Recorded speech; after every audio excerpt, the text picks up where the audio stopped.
Comme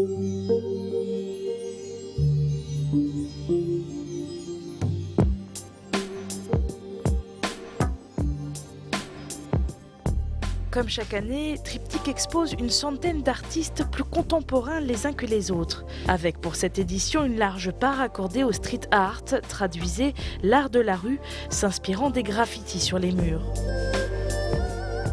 Autre part importante cette année accordée à la photographie.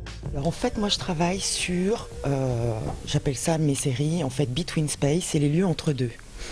Là, en fait, ce sont des intérieurs de taxi, où en fait on est confiné dans un espace, à la fois à l'intérieur, mais à la fois avec une ouverture sur la ville. J'ai travaillé dans cette série beaucoup sur le reflet. Parmi les curieux venus visiter le salon cette année, des enfants, des jeunes et des moins jeunes, avec chacun un regard porté sur les œuvres. En fait, je suis étudiant aux Beaux-Arts, donc ça m'intéresse un petit peu de voir ce qui peut se passer, et notamment ce que la ville d'Angers peut proposer. Alors, ce qui me plaît, c'est surtout ce qui résulte d'un certain travail.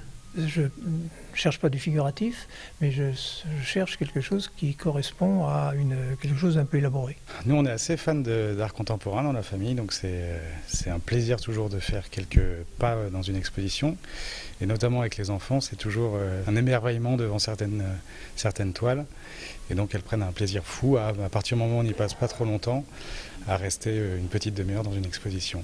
Ça me fait penser un peu comme un arc-en-ciel, des trucs comme ça. Et des fois, ma sœur, quand elle était petite, elle faisait un peu de crapouillage de toutes les couleurs, et moi aussi. Triptyque, c'est aussi son lot de surprises et de questionnements propres à l'art contemporain.